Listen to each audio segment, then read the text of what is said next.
Well, welcome back, ladies and gentlemen, to Brera Holdings channel, showing a path for a more sustainable approach to professional football. Joining us, we have the pleasure of the man the Pursuit of Happiness was written on, and board member Chris Gardner is going to give us a broad overview of the company, a little bit of his history, and some milestones the investors can look forward to today. But first and foremost, welcome, sir. No, sir. Thank you. Thank you. Thank you for the opportunity. A pleasure to get you on, and I'm sure a little bit of a celebrity here to give us some insight. And I got to ask you, let's roll back a little bit. I mean, we've seen a lot of big news coming out of Brera Holdings already. We've kind of discussed from the recent acquisition of shares in Manchester United to partnering with several sport agencies for international sponsorships and a lot more. But how do you see yourself kind of propelling Brera's mission to expanding these social impacts of football? When I look at Brera and I look at Milan, I see history of great brands being created. Three names come to mind instantly: Armani, Versace, Prada. None of us got the opportunity to be one of the founding investors in any of those brands, but we can and do have the opportunity to be involved with the creation of a new brand called Brera. So we're tremendously excited. I just returned from Milan, and the truth of the matter is, I'm ready to go again. I love it. Yeah, while you're there, I mean, you gotta kind of tell us, I mean, what do you think investors should focus on for milestones for Brera here in 2023? What are you kind of really looking forward to and kind of just seeing the future of this company? First thing is focus, focus, focus. You've mentioned some recent announcements that we've made. All those announcements were part of the initial plan, and we've got new management that's come on board, tremendously focused on accomplishing not necessarily big things, but taking the baby steps required to build a table. We're trying to build a table, bro. We're not going to get a chance to sit at the other tables, so we're going to build our own.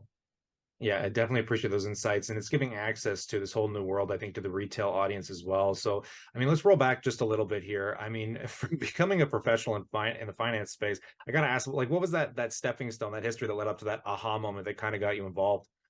Well, let me back up. And first of all, I didn't just happen to stumble upon Wall Street as a career.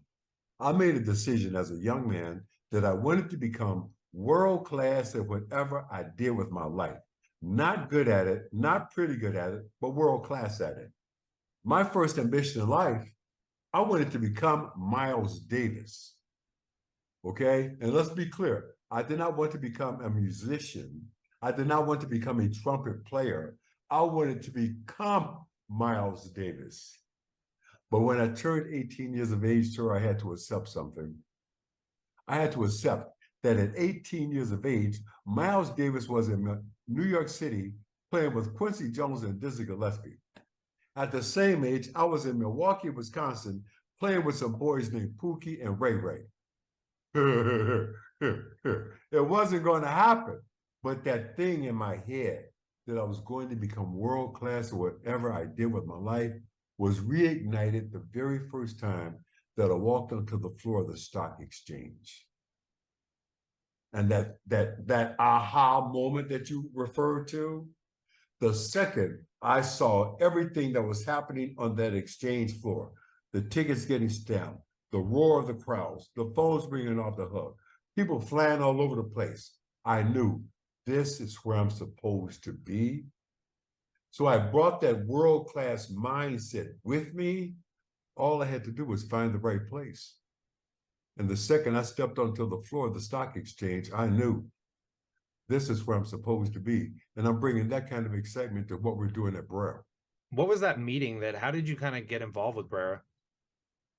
Dan McClory, if you ever, anyone in Hollywood said, I need to find call central casting, I want an international investment banker playing at the top of his game, that's going to be Dan McClory that shows up. All right. When Dan calls, you come. That's how that works, baby. So it was Dan McClory all the way. And we're tremendously excited.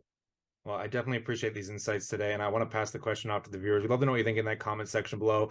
Give us all the questions you got, and maybe we can come back and do a really intriguing Q&A here with Chris. But on that note, definitely consider subscribing as well, because as updates and news continue to hit the wire, we're going to continue to bring that to you here. But on that, as always, we look forward to catching you in the next one.